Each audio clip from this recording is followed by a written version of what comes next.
মরণের সময় যখন হয়ে যায় 500 ফিরিস্তা মানুষের দেহের উপর ঝাঁপিয়া পড়ে, নেককার হলে রহমতের ফিরিস্তা, বদকার হলে গজবের ফিরিস্তা। 80 জায়গা দিয়ে রূহটা পলায় যেতে চায়, এমন ভয়ঙ্কর হয়।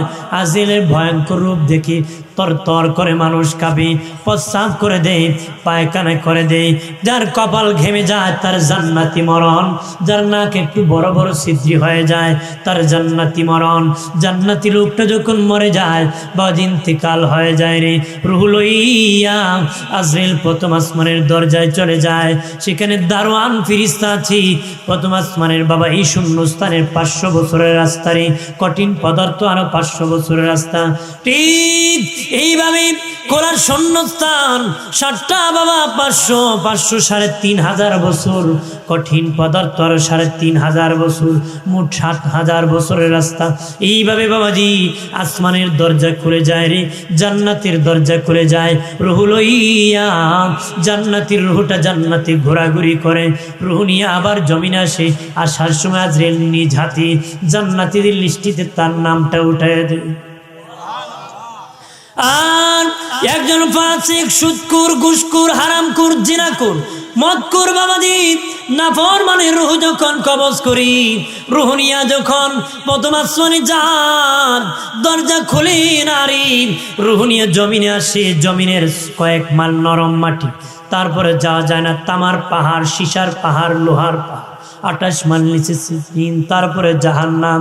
ওই জাহান্নামের দরজা খুলে যাবে, রূহ লইয়া জাহান্নামের ভিতর প্রবেশ করবে। রূহ জাহান্নাম ঘোরাঘুরি করবে, রূহ নিয়ে আবার জমিনে আসবে। রূহটা একজন ফিরিস্তার হাতে থাকে গো, একজন ফিরিস্তার হাতের মধ্যে থাকে রে। তখন কেউ বাঁশ কাটতেছে, কেউ কবর খনন করতেছে, কেউ কাপড় আনতে গিয়েছে, কেউ বাবা কান্না করতেছে, গরম পানি করতেছে। মানুষ দলে দলে দাঁড়াবে, এত মানুষ ময়দানে হাসরে দাঁড়াবে। নবী বলেন এত মানুষ দাঁড়াবে, জায়গা হবে না। আল্লাহ কুদরতি হাতে জমিনটাকে টান দিয়ে ডবল প্রশস্ত করে দিবে। এর বরং এত মানুষ দাঁড়াবে, নবী বলেন পাহাড়ে গাছ যেমন ঘন হয়ে দাঁড়ায়, গাছ যেমন ঘন হয়ে ওঠে, এইভাবে মানুষ হাসরের মাঠে দাঁড়াবে।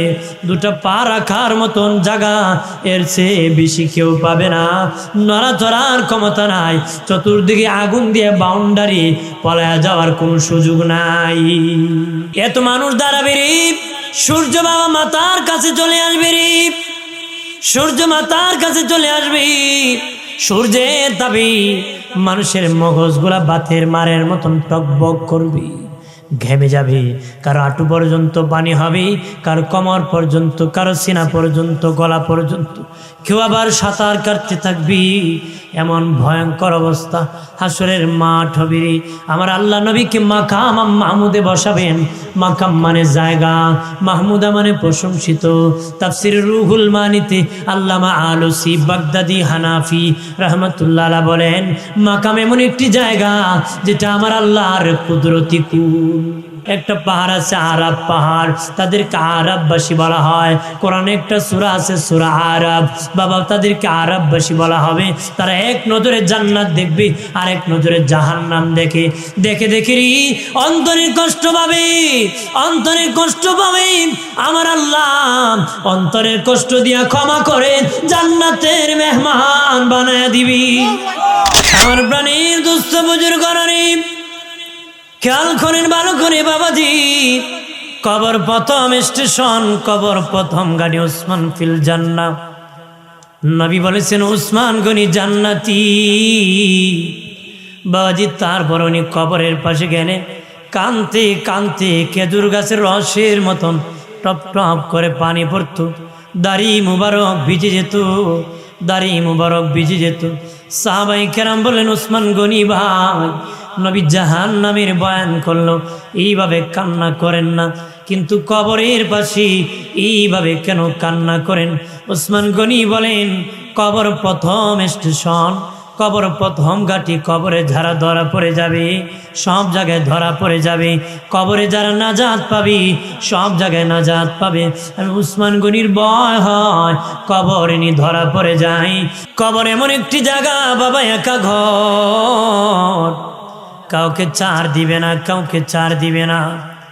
কবর একা ঘর, দুনিয়ায় কত মানুষ আছে, বন্ধু বান্ধব আছে, মা আছে, ছেলে আছে, বিবি সাহেব আছে, ছেলে মেয়ে আছে রে, কিন্তু কবরে যখন রাখবি কেউ না, একা একা রাখিয়া মাটি চাপা দিয়ে দিবে রে। কবরে জিন্দা করার পরে নবী বলেন, তুমি যদি আমার আশিক হয়ে থাকো, কাটি উম্মত হয়ে থাকো, জিন্দা করলে আমি রসুলকে দেখতে পাবে, আমি রসুল্লাহকে দেখতে পাই। নবী বলেন, কালা রাসূলুল্লাহি সাল্লাল্লাহু আলাইহি ওয়াসাল্লাম কাসরাতু যিকরিল মাউত ওয়া তিলাওয়াতিল কুরআন। নবী বলেন, বেশি বেশি করে মৌতের জিকির করো, মৌতের চিন্তা করো, বেশি বেশি করে কোরআন তেলাওয়াত করো।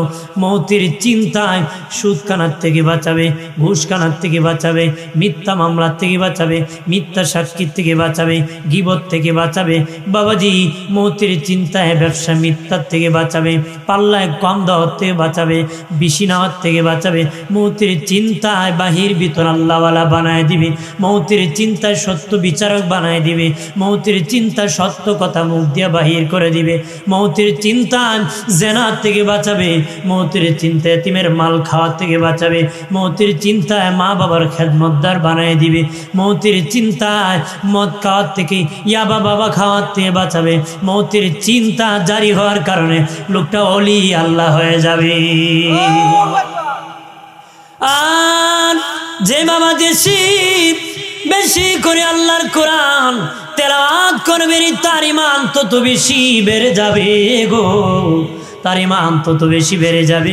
যার ইমান যত বেশি বাড়বে সে তত উচ্চ তবকার জান্নাতের মেহমান হবে। ইমান বাড়ে, ইমান বাড়ে মানে কি? গজে বাড়বো না লম্বা কতক্ষণ?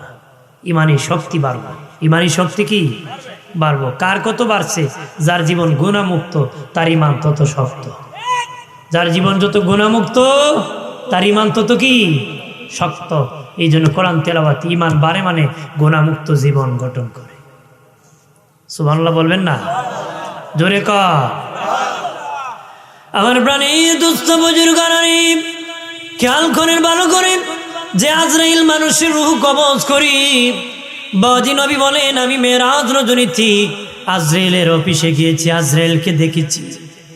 দিনে নবী বলেন, আজরাইলের ডানা আছে 4টা, ডানা আছে 4টা। নবী বলেন, আজরাইলের চেহারা আছে 6টা, আজরাইলের চেহারা আছে 6টা, ডানা আছে 4টা। নবী বলেন, আজরাইলের চক্ষু কতটা জানুনি? দুনিয়ায় যত মানুষ আল্লাহ বানাইছে, আদম থেকে একদম শেষ পর্যন্ত যত মানুষ পাঠাইবে, যত মানব পাঠাইছে, ততটা চক্ষু আজরাইলের দেহের মধ্যে আল্লাহ দান করে দিছি।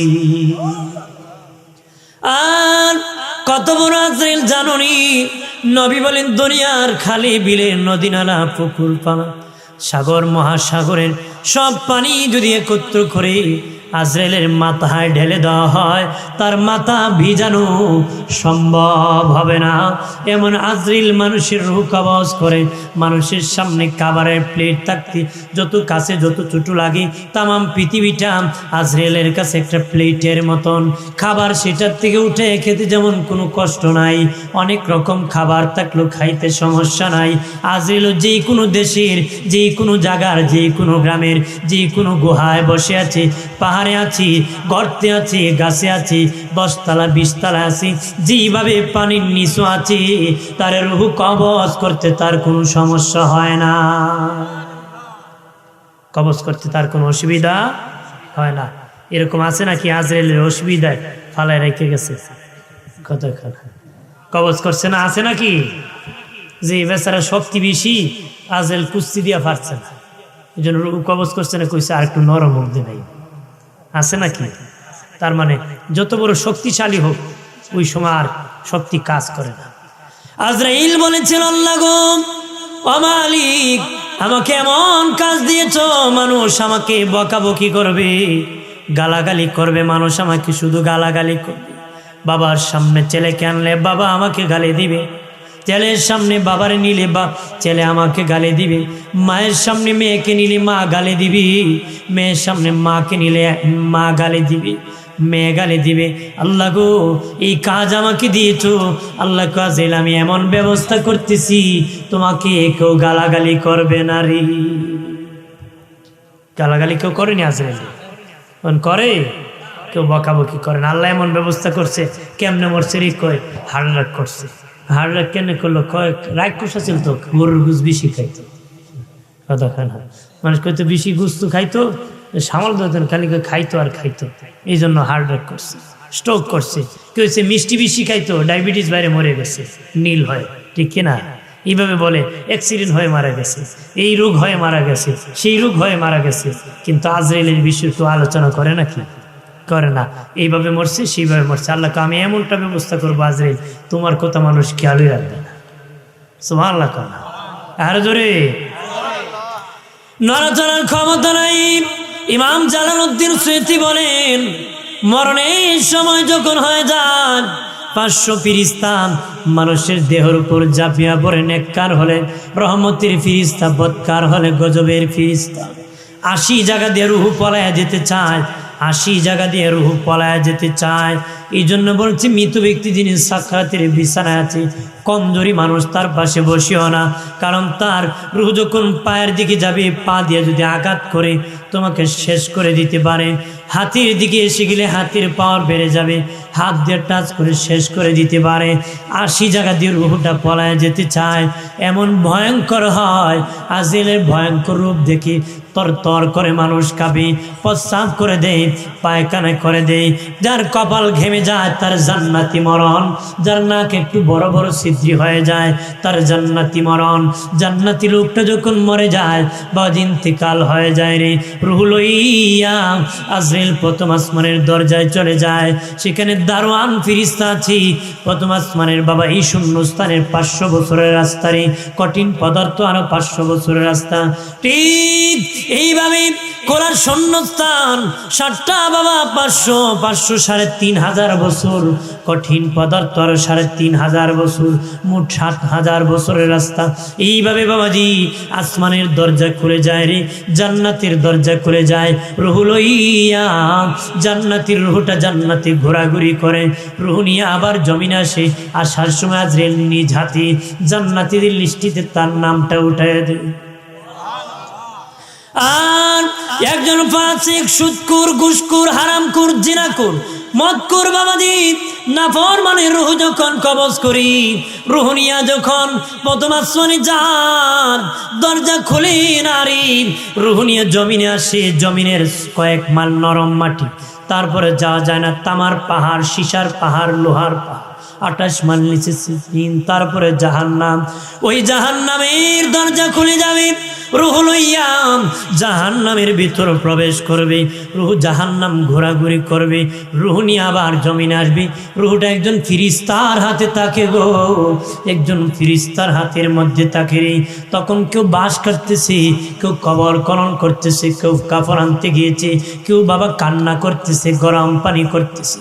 আমাদের আম্মা আয়েশা সিদ্দিকা রাদিয়াল্লাহু তাআলা আনহা বলেছিলেন, দিনের নবী মানুষের ইন্তেকালের পরই সবচেয়ে বেশি যন্ত্রণার সময় কোনটা গো নবী?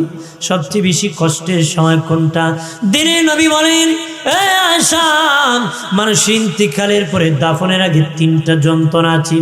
1 নম্বর যন্ত্রণা, আয়েশারে যখন রুহটা কবজ হয়ে যায়, লোকেরা যখন, ছেলে যখন বাবার কাপড় খুলতে চায়, তার আত্মীয়রা যখন তার কাপড় খুলতে চায়, লুঙ্গি টানিয়া টানিয়া খুলে ফেলে রে, পাঞ্জাবিগুলা কেচি দিয়ে কেটে ফেলে, গেঞ্জি কাটা শুরু করে। রুহ তখন চিৎকার দিয়া কয়, বাবা রে, আমি বাবা জীবনে অনেক লুঙ্গি পরেছি, আলমিরাতে আছে, গেঞ্জি আছে, পাঞ্জাবি আছে, আমি বাবা জীবনে আর কোনোদিন পরবো না। কিছুক্ষণ আমাকে গায়ের জামাটা পরতে দাও, কিছুক্ষণ আমাকে পরতে দাও।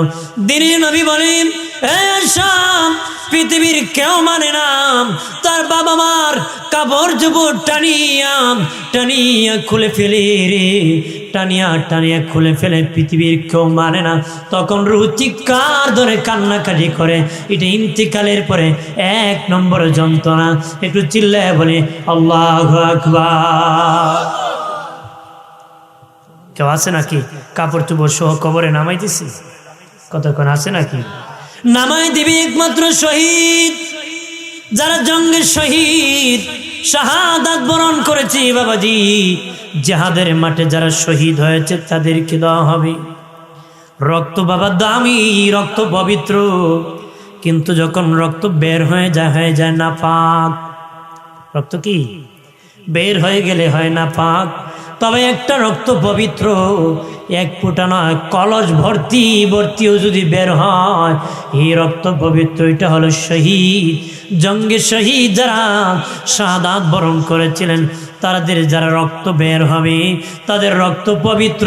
যে জামায় লাগায় লেগে যায় রক্ত, ওই জামা পবিত্র, ওই জামা সহ দাফন করা ইসলামের বিধান। আর জোরে কেন বাবাজি বিধান? হাসরের মাঠ যেদিন কায়েম হয়ে যাবে, শহীদরা জান্নাতের দিকে দৌড়াবি। আল্লাহ বলবেন শহীদ, আল্লাহ বলবেন তোরা কারা রে? আমি হুঙ্কার দিতেছি, আমারে ভয় করস না, জান্নাতের দিকে যাওয়া শুরু করছ, তোরা কারা? ওরা কইবা আমরা শহীদ, আল্লাহ তোমার জন্য জীবন দিয়েছি, আরো পরিচয় দেওয়া লাগবে নাকি? আল্লাহকে বলবে প্রমাণ কি তোমরা যে শহীদ? নবী বলেন ওই যে রক্ত মাখা জামা তারা পরেছিল, ওই জামান সহ তাদেরকে দাফন করা হয়েছিল, ওই জামা নিয়ে ময়দানে দাঁড়াবে, তখন তারা বাবা ওই প্রমাণ দেখাতে তাদের জামাটাই পাবে নাড়াচাড়া দিবে, আর শহীদের রক্ত ঝরে ঝরে পড়বে। নবী বলেন তাজা রক্ত জমিনে পড়বে। তখন আল্লাহ বলবেন ঠিক আছে, তোমরা জান্নাতে তাড়াতাড়ি চলে যাও।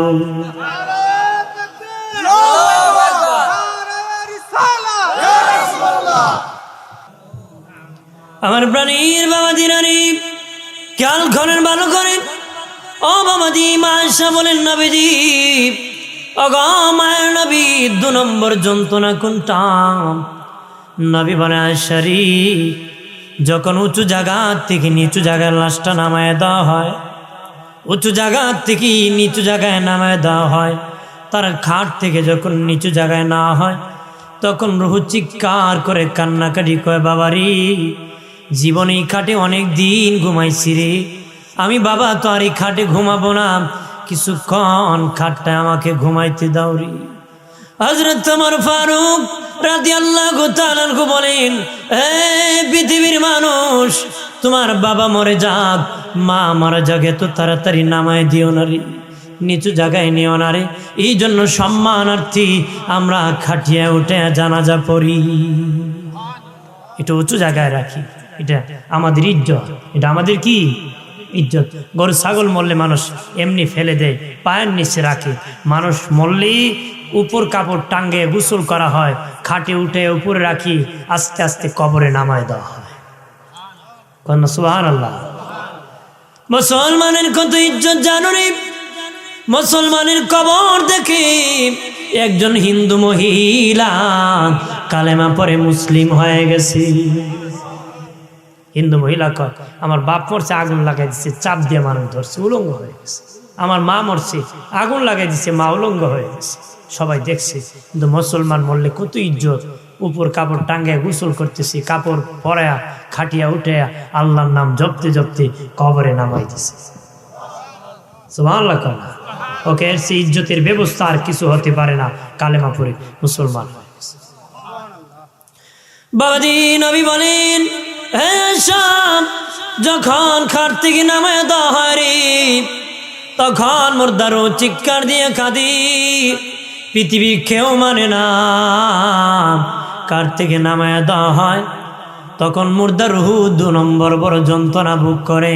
3 নম্বর যখন লাশটা ঘর থেকে বাহির করা হয়, তোমার আমার লাশ যেদিন ঘর থেকে বের করা হবে, তখন চিৎকার দিয়া বলবে বাবারে, ওই ঘর বানাতে কত কষ্ট করেছি, প্রবাসী জিন্দিগি করেছি, বৃষ্টি বেজেছি, রোদ্রে শুকাইছি, মানুষের বাড়ি কাজ করেছি, টালা গাড়ি চালাইছি, রিক্সা চালাইছি, কত ধমক শুনেছি রে। ও বাবা, কষ্ট করিয়া সীমানা ধাক্কা ধাক্কি করেছি, মেস্তুরের সাথে কত চিল্লা চুল্লি করেছি, করিয়া ঘর বানাইছি, আমি বাবারে কিছুক্ষণ ঘরে ঘুমাইতে দাও। দিনে নবী বলেন, রে শাম, পৃথিবী কেউ মানে না, লাশটা ঘর থেকে বের করে দিবি রে। এমন আছে যদি সদর হাসপাতাল মরে যায়, লাশ ঘরেও ঢুকায় না রে, বাহির থেকে বিদায় দিয়ে দিয়ে দিয়ে মুর্দার রুহ আরো বেশি চিৎকার করে বলে, বাবা এই ঘরে বানাইছিলাম, ঘরের মধ্যে কিছুক্ষণ আমারে থাকতে দাও, পৃথিবীর কেউ মানে না, কবরে নামায় দে নবী আয়েশা। এটা 3 নম্বর যন্ত্রণা। একটু চিল্লায় বলে আল্লাহু আকবার। জানাজা পড়ে কবরে যখন নামায় দিবি, আল্লাহ নবীর সাহাবী হযরত আবু মুসা রাদিয়াল্লাহু তাআলা আনহুকে কবরে যখন নামায় দেওয়া হলো, কবরে যখন নামায় দেওয়া হলো, মাটি চাপা দেওয়ার পরে মুনকার নাকি ফেরেশতা এসেছে, প্রশ্ন করেছে তোমার রবকে। অনেক মুনকার নাকি তুমি কোথা থেকে এসেছো, কত দূর থেকে এসেছো বলো রে। মুনকার নাকি বলে 500 মাইল দূর থেকে এসেছি। প্রশ্ন করার তো ইমান থাকতে, প্রশ্ন করার কি দুনিয়ার যার সাহস থাকে, সততা থাকে, সে কারো প্রশ্ন করতে সাহস থাকে। যার চুরি সামসামির স্বভাব থাকে, ও প্রশ্ন করার সাহস থাকে তাকে, কারণ চোরের মনে পুলিশ পুলিশ, চোরের মনে কি পুলিশ পুলিশ। এই জন্য ইমানই যারা মজবুত থাকে, কবরও তার প্রশ্ন করতে কোনো ভয় আসবে না। আবু মুসা রাদিয়াল্লাহু তাআলা আনহু ডেকে বলেন, মুনকার নাকি কত দূর থেকে এসেছো? তারা বলে 500 মাইল দূর থেকে এসেছি, 500 মাইল দূর থেকে এসেছি। তখন বলে, রে মুনকার নাকি তোমরা 500 মাইল দূর থেকে আসিয়া যদি আল্লাহকে ভুলো নাই, আমি আবু মুসা মাটির কয়েক হাত উপর থেকে নিচে এসেছি, বলো রে এত তাড়াতাড়ি আল্লাহকে আমি কেমনে ভুলে যাব রে? আমি কয়েক হাত উপর থেকে আসছি, কেমনে ভুলবো? আর তোমরা 500 মাইল দূর থেকে যদি বলো না, আমি কেমনে বলবো? আমরা তো চা খাওয়াইলে বললে যাই, দুধ খাওয়াইলে আরো বলে, 100 দিলে 10টা মিছা কথা কয়, 500 দিলে জীবন দিব কয়, কথা কয় না। মার লাগলে কয় আমি নাই, জুতা ফালাই ফল, ভাই জুতা নিবা না, কয় আরেক জোর কিনে নিবে, এই জোরের দরকার। মিথ্যা আশ্বাস মানুষকে দেন কেন? এই জন্য যেটা দিবা মুসলমানের ঠিক রেখে দিবা, ঠিক কিনা বলে? আমরা সবাই মুসলমান সন্তান, আল্লাহকে ভয় করি, কথা বলেন ঠিক কিনা? আমি আসছি, আমিও জাহান্নাম থেকে বাঁচতে চাই, আপনাদেরকে বলতেছি আপনারা বাঁচেন, সবাই যেন আমরা বাঁচি। এক এক দিন এক এক রাজনীতি করতে পারে, করেন, তবে সব বড় পরিচয় আমি মুসলমানের সন্তান, এটা আমার জানা থাকবো। তারপরে আমার সততা দিয়ে আমি আমার রাজনীতি চালাবো, ঠিক কিনা বলে? করবেন, মারহাবা কর, জোরে কর।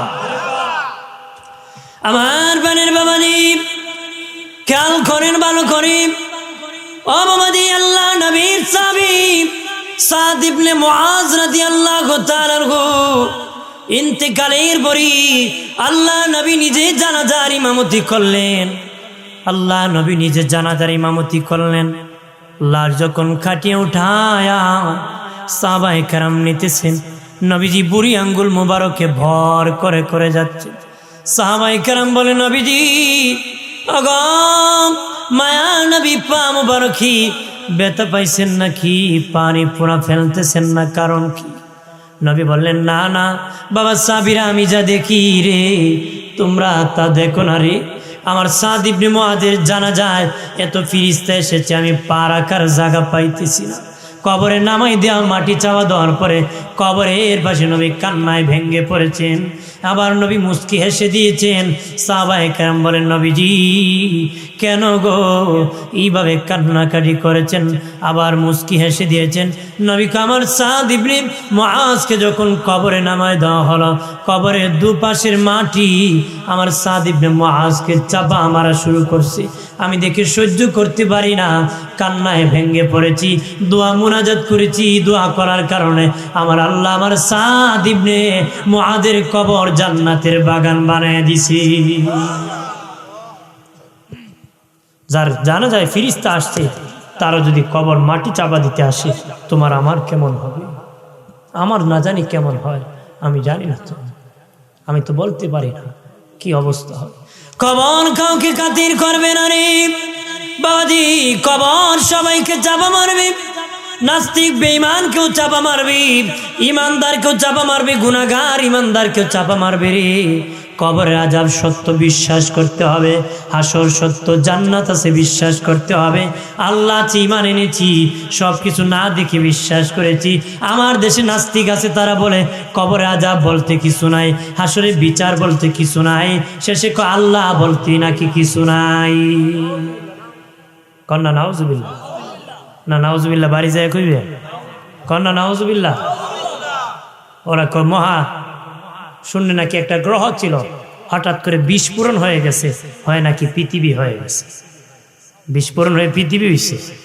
আমি যদি কিশোরগঞ্জের মানুষ, এখানে একটা লোহার টুকরা ছিল, হঠাৎ করে বিস্ফোরণ হয়ে গেছে, হয় এক টুকরা দিয়ে হরেন হয়েছে, ইউনিট হয়েছে, ব্যাটারি হয়েছে, মেশিন হয়েছে, তার হয়েছে, স্ট্যান্ড হয়েছে, মাইক্রোফোন হয়েছে, ভাইরা সব মিলে মাইক হয়ে গেছে।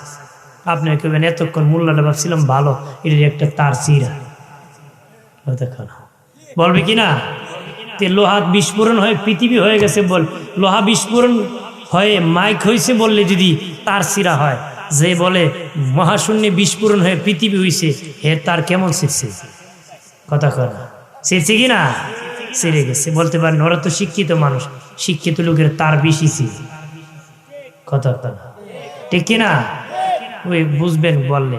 এক শিক্ষা অফিসার গেছিল এক শিক্ষা প্রতিষ্ঠান, তে ক্লাসরুমে ঢুইকা কয় এখন কোন ক্লাস রে, কয় এখন তো অঙ্কের ক্লাস, ভালো সময় আসছে একটা অঙ্ক করা। ছেলেরা কাগজ কলম নিছে, তোমাদের গেট থেকে ক্লাসরুমে আসতে আমার 10 মিনিট সময় লেগেছে, বলো তো আমার বয়স কত। অঙ্ক বুঝছেন, ছেলেরা কাগজ কলম ফেলে রেখে দিছে। দেখবেন প্রত্যেক ক্লাসে কিছু পণ্ডিত ক্লাসমেট তাকে কি না, দু একজন তাকে না, এক পণ্ডিত এমনি আঁকে দিছে। একটু পরে স্যারে অঙ্ক করছো রে, স্যার আমি করছি। ক বয়স কত, স্যার আপনার বয়স 60। আমতাজি কইছে, লাগিয়ে গেছে। স্যারে কয় এই অঙ্ক করতে তো সূত্র লাগে, তুই তো অঙ্ক করলে কোন সূত্রে করলে? স্যার বিনা সূত্রে আমি করি নাই, সূত্র দিয়ে অঙ্ক করছি। কোন সূত্রে? আমার বাড়ির পাশে একটা চাচত্ব ভাই আছে, আধা পাগল, বয়স 30, আপনি পুরা পাগল, বয়স 60। কারণ আধা পাগলে যদি 30 হয়, পুরা পাগলের বয়স কত? নাস্তিকরা পুরা পাগল, পাগল ছাগল ছাড়া এমন কথা বলতে পারে? আমার প্রাণীর দুস্থ বুজুর্গরা নেই, রে যুবকেরা, ও তরুণেরা, ভালো করে খেয়াল করো, ভালোভাবে খেয়াল করো। কবর চাপা মারবি রে, ডান দিকের হাড় বাম দিকে যাবি, বাম দিকের হাড় ডান দিকে যাবি। প্রথম রাত্রি দিয়ে দুধ পান করেছিলে, প্রথম মায়ের দুধ খেয়েছিলে, এমন চাপা মারবি সব দুধগুলা বের হয়ে যাবে। নবী বলেন একদল উম্মত জাহান্নামী হয়ে কবরে ডুববে, হাসরের জান্নাতি হয়ে উঠবে। কয়েকটা কারণে উঠবে, এর মধ্যে একদল বাবা কবরে মাটি চাপা মারবে ওই পরিমাণ, যেই পরিমাণ চাপা দিলে জীবনের গুনাহ ক্ষমা হয়ে যাবে, ওই পরিমাণ চাপা দিয়া গুনাহ আল্লাহ ক্ষমা করে জান্নাতি বানাবে।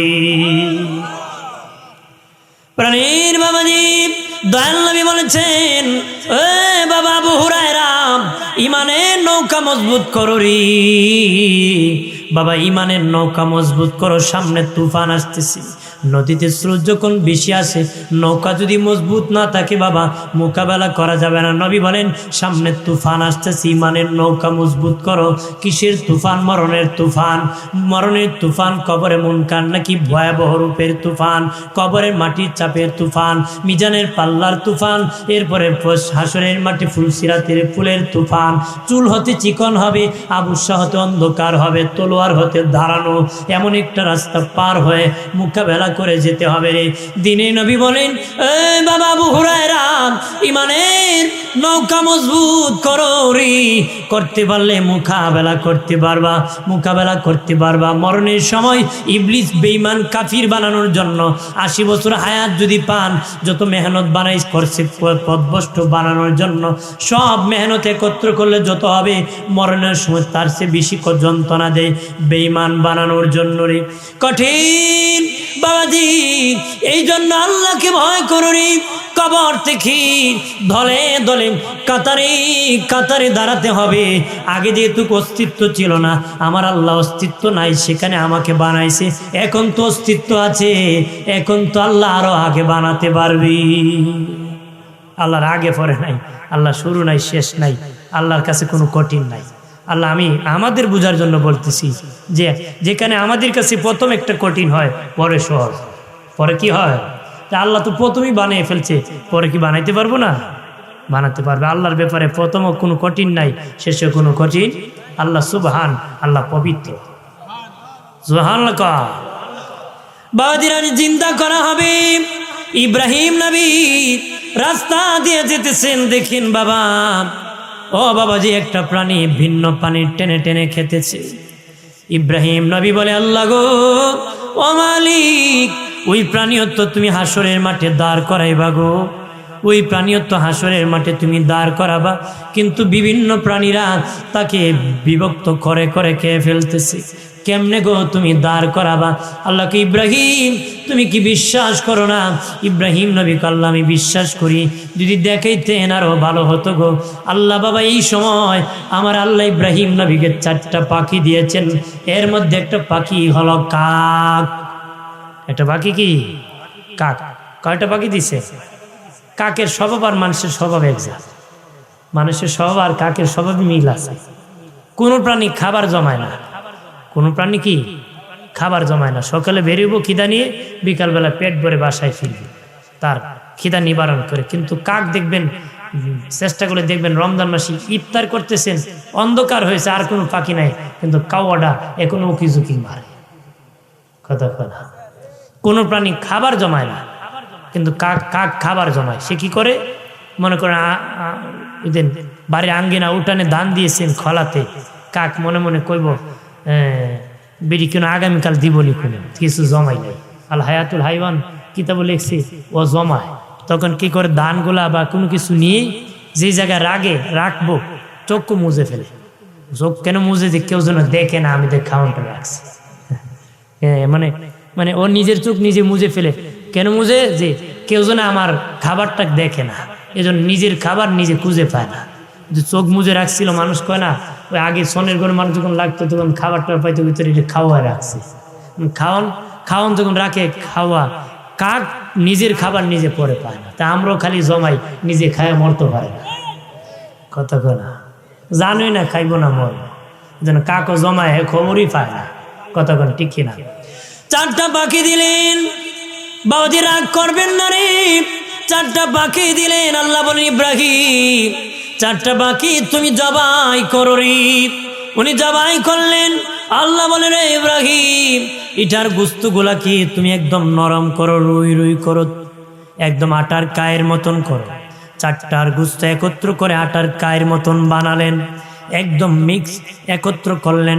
এরপরে আল্লাহ বলেন, ইব্রাহিম তুমি এখন 4টা ভাগ করো। 4টা ভাগ করনি, 4টা ভাগ করেছি। 4 অংশের মধ্যে 4 পাখির অংশ আছে রে, 4 বন্টনের 4 পাখির অংশ আছে। আল্লাহকে, ইব্রাহিম ওই 4 অংশ 4টা পাহাড়ের মধ্যে তুমি রাখো। 4টা পাহাড়ের মধ্যে রাখছেন। আল্লাহ বলে, ইব্রাহিম এবার কোন পাখি তুমি বানাইবার নাম ধরে ডাক দাও। ইব্রাহিম নবী ডাক দিয়েছেন, দেখেন 4 পাহাড় থেকে ওই পাখির অংশগুলা দৌড়ায় আসিয়া একত্র তার সামনে জোড়া লাগিয়া আগের মতন পাখি হতে দেরি নাই। আমার আল্লাহ বলে, ইব্রাহিম রে, ওই প্রাণীকে যদি আরো অনেক প্রাণীও খেয়ে ফেলে রে, আমি আল্লাহ জোড়া লাগাইতে একত্র করতে কোনো সমস্যা হবে না, সমস্যা হবে না। বাবাজি এইভাবে আল্লাহ দলে দলে কাতারে কাতারে দাঁড় করাবি, কাতারে কাতারে দাঁড় করাবে। প্রথমবারে সিংহায় যখন ইসরাফিল আলাইহিস সালাম ফু দিবে রে, তখন বাবা এই দুনিয়ার পাহাড় পর্বতগুলা উড়ে যাবে, ঘাস উড়ে যাবে, মানুষ বিকট থেকে বিকট শব্দ শুনবে, একজন আরেকজনের বাড়ি যাবে, সবাই মিলে যে বাবাজি কর্তা নেতা আছে, বিবেক আছে, তার কাছে সবাই যাবে, তার কাছে যাবে, বলবে কি করো, মিটিং করবে, খোলা মাঠের মধ্যে চলো, খোলা ময়দানে যাবে। ঠিক এক সিংহার বই বাবা 6 মাস পর্যন্ত চলবে, বিকট থেকে বিকট শব্দ হবে। প্রথমবার যে আওয়াজ করে পরে আরো বিকট শব্দ বেশি হবে, এরপরে আরো বেশি হবে, এইরকম বিকট বিকট শব্দ হবে রে। তখন বাবাজি সবাই মিলিয়ে রে খোলা ময়দানে দাঁড়াবে। তখন খোলা মাঠে যাবে, ভাগ ভাল্লুক, ভেড়া, দুম্বা, গরু, ছাগল, পশু পাখি সব মানব জাতির পাশে দাঁড়ায় যাবে, জিন জাতি এসে যাবে। আল্লাহ বলবেন, আজরাইল তুমি এবার সব মানব জাতি পশু পাখি জিন জাতি সবার রূহ কবজ করো রে, সবার রূহ তুমি কবজ করো, সবার রূহ কবজ করা হবে। মানব জাতি জিন জাতি পশু পাখি বেড়া দুম্বা ভাগ ভাল্লুক সবার রূহ কবজ করা হবে। আজরাইল বলবে আল্লাহ ও মালিক ওগো আল্লাহ, এবার ফিরিস্তা আছে আর আমি আছি, আমরা ফিরিস্তা গোষ্ঠী আছি আর কেউ নাই। আল্লাহ বলবেন ইসরাফিল মিকাইল জিবরাইল তুমি আজরাইল বাদে 4 জন বাদে বাকি সব ফিরিস্তার রূহ কবজ করো, বাকি সব ফিরিস্তার রূহ কবজ করা হবে। করার পর আল্লাহ বলবেন তুমি বাদে বাকি 3 জনের রূহ কবজ করো। তারপরে 3 জনের রূহ কবজ করা হবে। আল্লাহ বলবেন এই আজরাইল এবার তোমার পালা রে, তুমি মরতে হবে রে। আজরাইল তখন হাউমাউ করে কান্না করে বলবে আল্লাহ গো, আমি আগে যদি জানতাম আমারও মরণ লাগবে তাহলে আমি পৃথিবীর কারোর রূহ কবজ করতাম না, পৃথিবীর কারোর রূহ কবজ করতাম না। বাবার সামনে ছেলের কাঁদাইতাম না, ছেলের সামনে বাবারে কাঁদাইতাম না, মার সামনে মেয়েকে কাঁদাইতাম না, মেয়ের সামনে মাকে কাঁদাইতাম না। আল্লাহ আমি যদি মরতাম আগে জানতাম মরতে হবে, আমি পৃথিবীর কারোর রূহ কবজ করতে যেতাম না। আল্লাহ বলবেন এই আজরাইল তোমার মরা লাগবে রে। এমনি আল্লাহ বলবেন মরে যাও, আল্লাহর হুকুমটা মরণ বনে যাবি। বলতে দেরি আজরাইল মরতে দেরি হবে না। একটু চিল্লায় বলে আল্লাহু আকবার। এরপরে বাবা সব মানুষ মাটির নিচে চলে যাবে রে। সর্বশেষ যে লোকটা মাটির নিচে যাবে, সর্বশেষ যেই লোকটা মাটির নিচে যাবে ওই লোকটা বাবা মাটির নিচে 40,000 বছর ঘুমায় থাকতে হবে।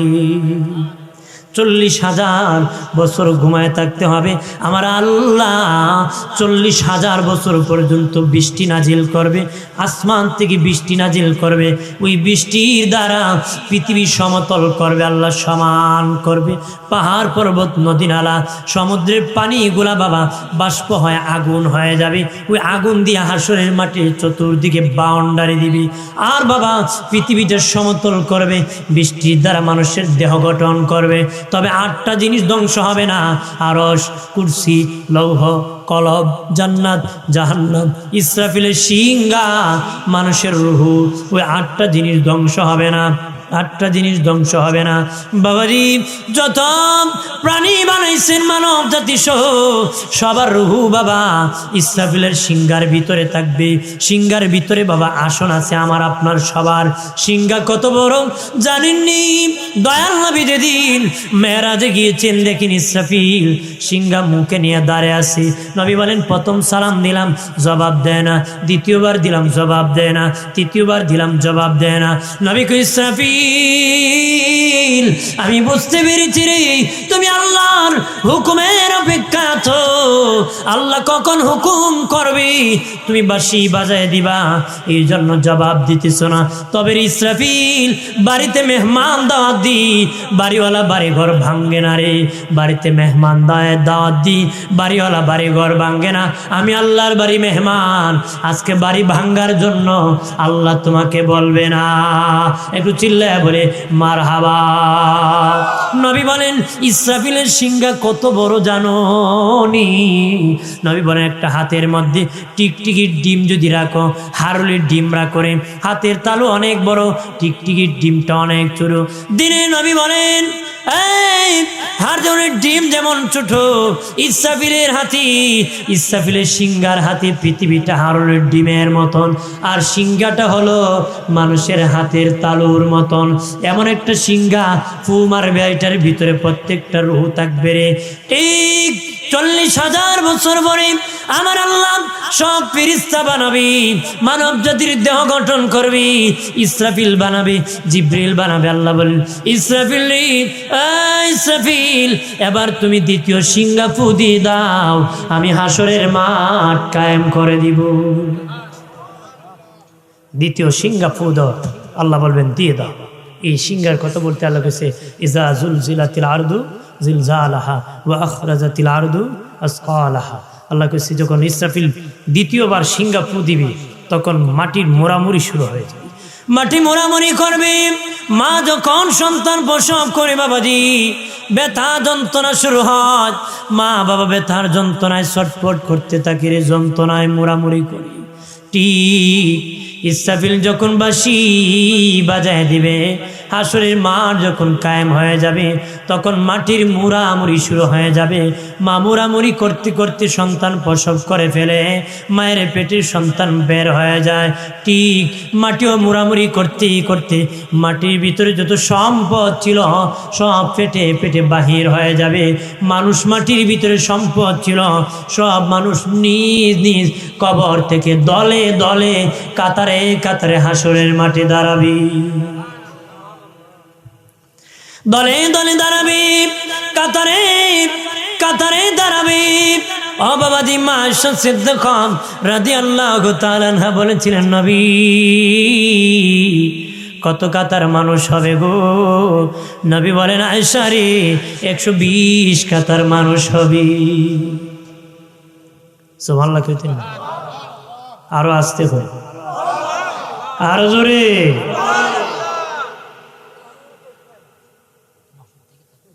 মাইক এবার বোমা ফুটে গেছে। সুবহানাল্লাহ কইলে লস হয় না লাভ হয়?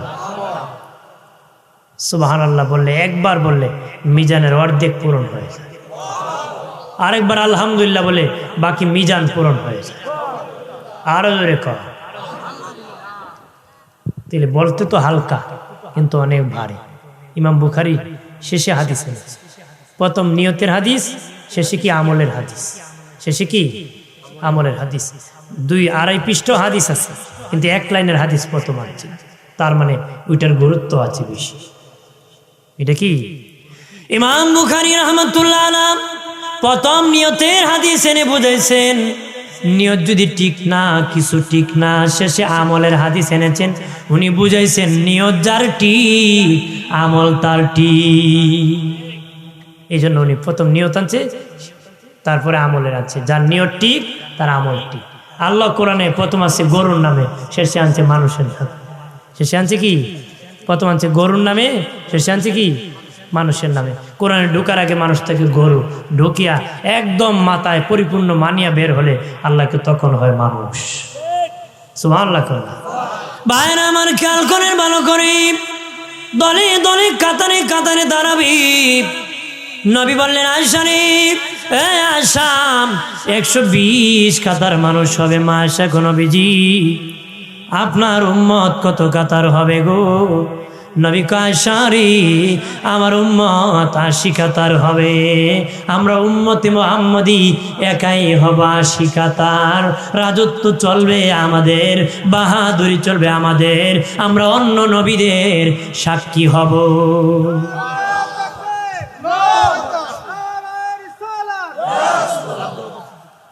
আমরা অন্য নবীদের সাক্ষী হব হাসরের মাঠে। আমরা কি হব? অন্য নবীর সাক্ষী হব। অন্য নবীর কি? নূহ নবী বাদি 950 বছর দাওয়াত দিয়েছেন, 1450 বছর হায়াত পেয়েছিলেন। ওনার উম্মতেরা হাসরের মাঠে আল্লাহর আদালতে নূহ নবীর নামে মামলা দিবে, বলবে, আল্লাহ গো, নূহ তো আমাদেরকে দাওয়াত দেয় নাই, যদি দিত গো আমরা কালেমা পড়ে মুসলিম হয়ে যেতাম। আল্লাহ বলবে, নূহ তুমি কি দাওয়াত দেও না? নূহ নবী কয়, আল্লাহ তুই জানো আমি বদদুয়া করেছি, তুমি বলেছো সাফিনা বানাইতাম, নৌকা বানাইতাম, আমি বানাইছি, তারপরে তুমি গজব দিয়েছো। আল্লাহ কয়, আমি জানি এইভাবে নূহ চলবে না, সাক্ষী লাগবে হাসরের মাঠ। নূহ নবী বলবে, আল্লাহ আমার সাক্ষী উম্মতে মুহাম্মদী। সেই দিনের সাক্ষী আমিও, আপনিও, সবাই আমরা সাক্ষী। ওই দিনে আমরা উম্মতে মুহাম্মদী যারা সবাই কি আমার আল্লাহ বলবে, উম্মতে মুহাম্মদী বলো রে, নূহ দে দাওয়াত দিয়েছে সত্য না মিথ্যা? আমরা বলবো, আল্লাহ সত্য গো। তখন নূহ নবীর উম্মত আবার বলবে, আল্লাহ ওরা তো আমাদের যুগে ছিল না, ওরা আবার কেমনে সাক্ষী হবে? সাক্ষী তো দেখে দিতে হয়। আল্লাহ বলবেন, উম্মতে মুহাম্মদী তোমরা তো দেখো নাই, তোমরা কিভাবে সাক্ষী দিয়েছো আল্লাহ তুমি বলে দিয়েছো কোরআনে, নবী আমাদেরকে বলে দিয়েছেন, আমরা শুনেছি, কোরআনে জানেছি, বুঝেছি, এই জন্য সাক্ষী দিয়েছি। তোমার কথা সত্য হলে কোরআনের কথা সত্য, কোরআনের কথা সত্য হলে আমাদের সাক্ষী সত্য। আল্লাহ বলবে 100% আমার কোরআনের কথা সত্য। ও উম্মতে মুহাম্মদী তোমাদের সাক্ষীও আজকে সত্য। আমাদের সাক্ষী হবে কি সত্য, আমরা অন্য নবীর সাক্ষী হব। অন্য নবীর কি আমাদের দাম নবীর কারণে আল্লাহ বাড়াই দিয়েছে। আরো জোরে বলি দয়াল নবী বলেন আয়েশা রে আমার উম্মত আশিকাতান হবে। মা আয়েশা বলেন নবীজি গো ওগো মায়ার নবী আপনার উম্মত কেমনে আপনি চিনবেন কারা আপনার উম্মত? নবী কয় আয়েশা রে তিনটা পরিচয় আমার উম্মতকে আমি চিনব। 1 নম্বর পরিচয় আমার উম্মতের কপাল থেকে নূর চমকাবে, নূর চমকাবে। অসংখ্য ঘোড়ার মধ্যে যদি কিছু ঘোড়া চান কপাল্লা ঘোড়া হয়, চিনতে কি অসুবিধা হবে নাকি? না না ইয়া রাসূলুল্লাহ চিনতে অসুবিধা হবে না। নবী কয় হাসরের মাটি আমার একদল উম্মত চান কপাল্লা হবে, কপাল থেকে নূর চমকাবে। পৃথিবীর কোন নবীর উম্মতের কপাল থেকে নূর চমকাবে না, একমাত্র আমি রাসূলুল্লাহর উম্মতের কপাল থেকে নূর চমকাবে। যাদের কপাল থেকে নূর চমকাবে তারাই আমি রাসূলুল্লাহর উম্মত। এটা 1 নম্বর পরিচয়। একটু চিল্লায় বলি আল্লাহু আকবার। নূর চমকাবে কপাল থেকে, হাত থেকে। মারহাবা কন্যা আরো জোরে। নবীজি বললেন আয়েশা রে আয়েশা 2 নম্বর আমার উম্মতের আমল আমার ডান হাতে হবে। মারহাবা বলেন না। নবীজি বলেন আরশের ডান পাশে একদল হবে, হাসরের মাঠে আরশের বাম পাশে আরেক দল হবে। যারা আরশের ডান পাশে তারা ডানপন্থী, যারা আরশের বাম পাশে তারা বামপন্থী। আরশের ডান পাশে জান্নাত, তারা কারা? তাদের ডান হাতে নেকি হবে, তারা জান্নাতে চলে যাবে। আরশের বাম পাশে জাহান্নাম, তাদের আমল নামা বাম হাতে হবে, তারা জাহান্নামে চলে যাবে। আরেক দল ডানেও না বামেও না, স্বতন্ত্র থাকবে, তাদের কোনো হিসাব হবে না। তারা কারা? নবীগণ, সিদ্দিকগণ, শহীদগণ, সালেহগণ, তাদের কোনো হিসাব হবে না। আরেক দল মিজানের পাল্লায় নেকি বদি সমান হবে, সমান সমান 1 সমান 100 হয়ে যাবে। আল্লাহ এত দয়ালু, তাদেরকে জান্নাতও দিবে না জাহান্নামও দিবে না। জান্নাত আর জাহান্নামের মধ্যখানে দাঁড় করায় দিবি একটা পাহাড় আছে, আরাব পাহাড়, তাদেরকে আরাববাসী বলা হয়। কোরআনে একটা সূরা আছে সূরা আরাব, বাবা তাদেরকে আরাববাসী বলা হবে। তারা 1 নজরে জান্নাত দেখবে আর 1 নজরে জাহান্নাম দেখে।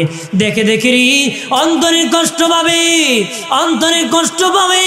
আমার আল্লাহ অন্তরের কষ্ট দিয়া ক্ষমা করে জান্নাতের মেহমান বানায় দিবি। এ বাবাজি নবী বলেন আয়েশা 2 নম্বর পরিচয় আমার উম্মতের আমল নামা ডান হাতে হবে রে। যারা আমল নামা ডান হাতে হবে তারা আমার রাসূলুল্লাহর উম্মত। 3 নম্বর আমার উম্মতের অনেক শিশু সন্তান, যেই ব্যক্তির তার শিশু বাচ্চা ইন্তিকাল করবে, ওই বাবা মা যদি সবুর করতে পারে, ধৈর্য ধারণ করতে পারে, ওই বাচ্চার উসিলায় মা বাবাকে আল্লাহ জান্নাতি বানাবি। এই খবর শুনিয়া আম্মা জান আয়েশা সিদ্দিকা রাদিয়াল্লাহু তাআলা আনহা বিনায়া নবীর কাছে কান্দিয়া কোন নবী গো, আল্লাহ তোমাকে একটা সন্তানও দিল না, একটা সন্তান হয়ে যদি মরেও যেত ওই বাচ্চার উসিলা আমি আয়েশা জান্নাত পাইতাম। নবীজি আমি আয়েশা তো একটা বাচ্চাও হলো না গো নবীজি, আমার যদি একটা সন্তান হয়ে মরেও যেত ওই বাচ্চার উসিলা আমি আয়েশা জান্নাত পাইতাম। নবী বলেন আয়েশা যার বাচ্চা হয়ে ইন্তিকাল করেছে সবর করার কারণে জান্নাতে যাবে। তবে রে আয়েশা তোমার তো আল্লাহ সন্তান দেয় নাই, তারপরে তুমি সবর করেছো, ধৈর্য ধারণ করেছো, ওই ধৈর্যই তোমাকে জান্নাতে আমি রাসূলের দরবার পর্যন্ত পৌঁছায়া দিবি।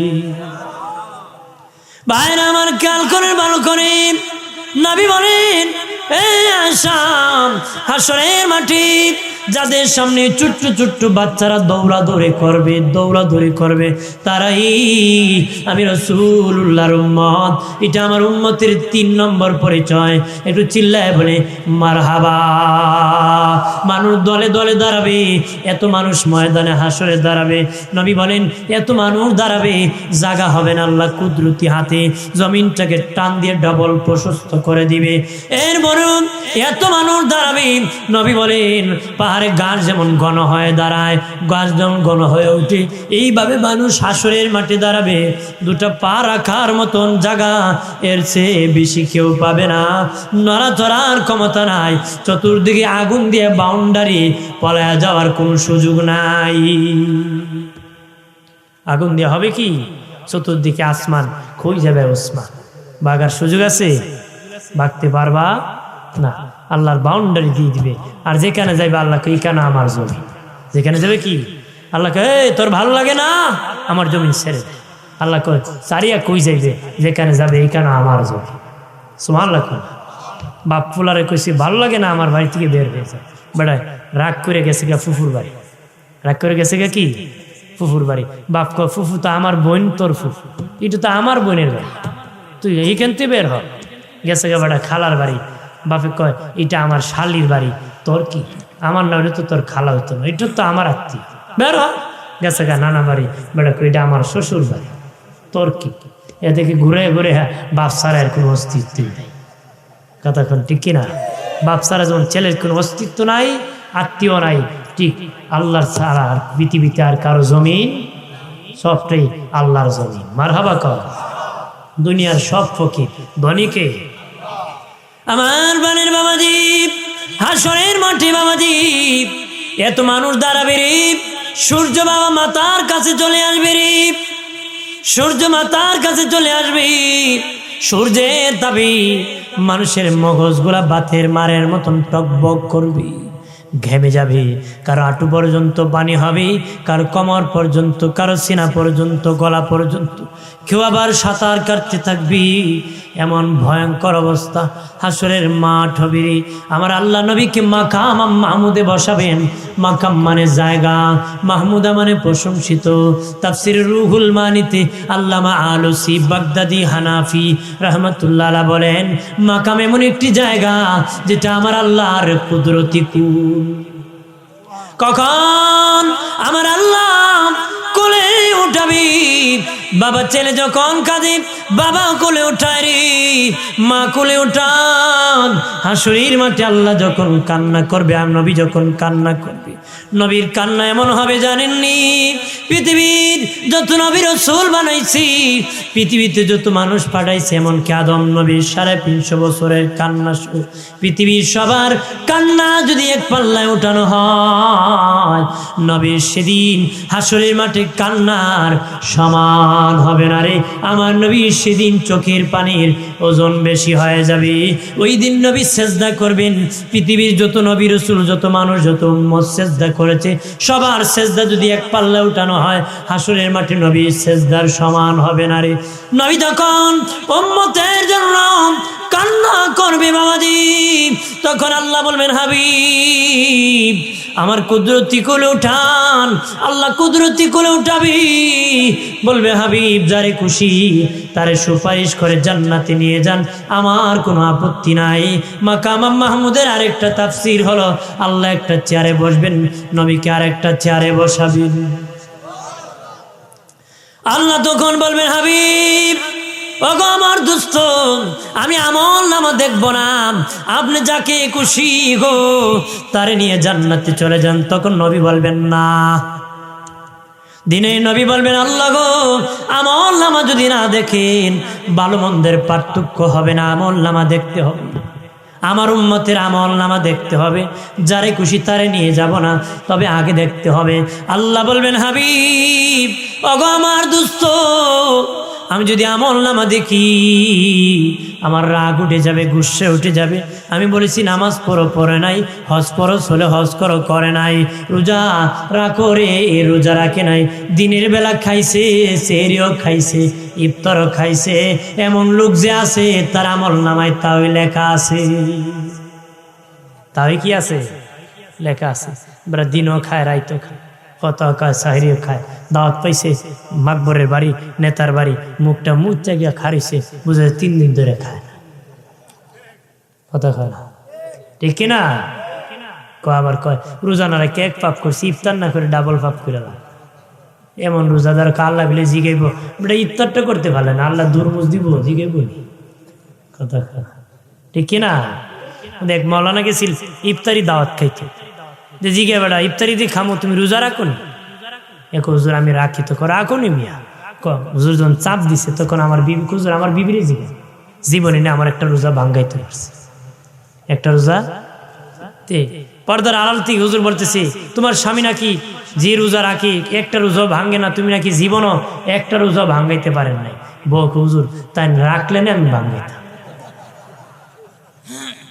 রাখলেন এবার রাখি না রাখলে না প্রশ্ন তো ভাঙ্গাইতে রাখি তে করে তোর করে খাওয়া যায় না রে হুজুর আমার বউ রাখে তো তুমি রাখো নি হুজুর আমি আগা মাথা রাখি তো মহিলা জিত থাকে না পাশের আরেক মহিলা হুজুর বুঝছেন না আগা মাথা কি বিড়ি ফইলে একটা শেষে একটা মাঝখানে ফুটফুস মাঝখানে কি এরকম রোজাটা রাখবেন তো রাখবেন আমার বানের বাবাজি হাসরের মাঠে বাবাজি আমার আল্লাহ রোজাদার কি হাসরের মাঠে আর সে নিচে আমার আল্লাহ জায়গা করে দিবি আর জোরে আমার আল্লাহ আর সে নিচে জায়গা করে দিবি রে আল্লাহ বলবেন এ রোজাদার তোমাদের মধ্যে আজকে তোমরা দুনিয়ায় রোজা রেখে তোমাদের কলেজা পুরাই দিছো খিদার যন্ত্রণায় কলেজা পুরাই দিছো আজকে তোমাদেরকে সূর্যের তাপ লাগাবো না ও রোজাদার তোমরা হাঁটিয়া আমার আরশের নিচে চলে আসো তখন যারা রোজা রাখি নাই তারাও বলবে আমরাও হেঁটে হেঁটে চলে যাব কিন্তু তাদের পা বাবা জমিন ধরে রাখবে এক কদম সামনে যেতে পারবে না সেদিন তারা লজ্জায় পড়ে যাবে বাবাজি লজ্জায় পড়ে যাবে সব রোজাদার হাঁটিয়া আরশের নিচে চলে যাবে রোজাদারকে আমার আল্লাহ বলবে ও রোজাদার আল্লাহ তখনও ধরে নেবে আমার বান্দা রোজা রাখছে রোজা আছে আমার আল্লাহ তখন সবকে ইফতারের দাওয়াত দিবি ওই আরশের নিচে বাবাজি আল্লাহ বলবেন আমার বান্দা বান্দি রোজাদার তোমাদেরকে আমি আল্লাহ ইফতারের দাওয়াত করতেছি তোমরা ইফতার করো রোজাদারকে ইফতার দেওয়া হবে ওরা ইফতার খাইতে থাকবে ওইদিকে হাসরের বিচার চলতে সবাই চলে যাবে শুধু রোজাদারের বিচার বাকি থাকবে শুধু বাবা রোজাদারের বিচার বাকি থাকবে ফেরেশতারা বলে ও মালিক তোরা তো বাকি ওদের নেকি বদিকে ওজন করব না ওরা দেখি খাওয়ানে আছে আল্লাহ খাওয়ানে কোনো বিচার নাই খাওয়ানে কোনো বিচার চলে না বাবা ছেলের প্রতি রাগ করছে পাইলে পিটাইব ধরবো মারবো বাবা দৌড়ায় দেখি পাকের ঘরে ছেলে বৈশা খায় বাপকে আজকে ক্ষমা করলাম খাওয়ানো আসব না কয় কি না ঠিক হাসরের মাঠে আল্লাহ বলবেন আমার রোজাদার খাওয়ানে আছি ইফতার করতেছে রে তার কোনো হিসাব নাই আমি কোনো হিসাব দেব না খাওয়ানে আছে আমি তো বলেছিলাম রোজাদারের নেকি আমি নিজ হাতে দিব কত দিব আমার বান্দার যত দরকার তত দিব নিজানের পাল্লায় নেকির পাল্লা বাড়ি করতি যত নেকি দরকার তত দিয়ে আমার রোজাদারকে জান্নাতের মেহমান বানায় দিই আরো জোরে